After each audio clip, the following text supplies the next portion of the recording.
अशाना के जन्म दिन पर उसके साथ जो कुछ हुआ इसने पूरे कोठारी हाउस को हिलाकर रख दिया।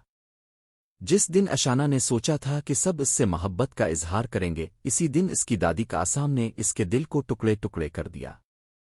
नील के आने के बाद से ही कासाम का रवैया बदल चुका था, मगर आज इसने ये साफ कर दिया कि अशाना के लिए इस घर में अब कोई जगह नहीं।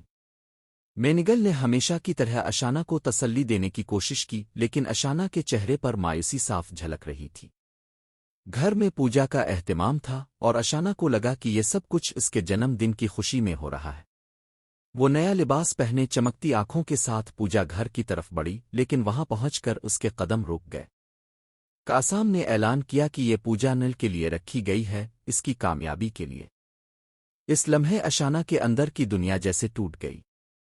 मेनिगल ने फौरन अशाना का हाथ थामा और कहा, ये घर सबका है और अशाना भी इस घर की बेटी है। लेकिन कासाम ने गुस्से से जवाब दिया, बेटी वो होती है जिस पर घर वाले फख्र करें, ना कि वो जो बदकिस्मती लेकर आए। ये अल्फाज सुनकर अशाना की आंखों से आंसू बहने लगे और माहौल में खामोशी छा गई। दूसरी तरफ लक्ष्मी की मुंह दिखाई की रस्म शुरू होने वाली थी। सब मेहमान मौजूद थे और बरखा अपने दिल में जहर लिए बैठी थी। इसने लक्ष्मी से बदला लेने की ठान ली थी। वो खामोशी से इसके कपड़ों के करीब गई और उसके ब्लाउज की डोरियां काट दें।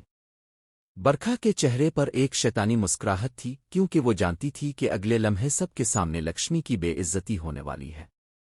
पार्टी शुरू हुई और लक्ष्मी मेहमानों की खिदमत में मसरूफ रही, मगर जैसे जैसे वक्त गुजरता गया इसके लिबास की डोरियां खिलने लगें।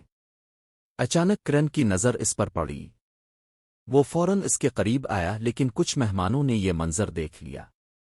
माहौल में चामगोइयां शुरू हो गईं। किरण ने फौरन अपनी जैकेट उतार कर लक्ष्मी के कंधों पर डाल दी, लेकिन इस दौरान बरखा की साजिश बेनकाब होने लगी। कासाम ने ये सब देखा और चिल्ला उठी, ये सब क्या तमाशा है। लेकिन किरण ने सबके सामने सच बोल दिया, ये सब बरखा ने किया है लक्ष्मी को शर्मिंदा करने के लिए। ये सुनते ही बरखा का रंग उड़ गया और अशाना ने सबके सामने ऐलान किया, जिस घर में औरत की इज्जत से खेला जाता है वो घर कभी खुश नहीं रह सकता। सबके चेहरे हैरत में थे और मेनिगल ने पहली बार फख्र से अशाना को देखा। अब कहानी में एक नया मोड़ आने वाला है, क्योंकि किरण लक्ष्मी के लिए खड़ा हो चुका है और अशाना अपनी इज्जत और पहचान के लिए जंग लड़ने जा रही है। आने वाले किस्त में देखना होगा कि क्या बरखा का खेल खत्म होगा, अब वो कोई नया वार करेगी। क्या मेनिगल और कासाम के दरमियान ये टुकर घर को दो हिस्सों में बांट देगी? क्या किरण और लक्ष्मी का रिश्ता अब सच्चाई और एहसास से भर जाएगा? ये सब देखने के लिए नाजरीन बेसब्री से इंतजार कर रहे हैं। आप भी बताएं, आप कितने पुरजोश हैं आने वाले मेनिगल लक्ष्मी के किस्त के लिए।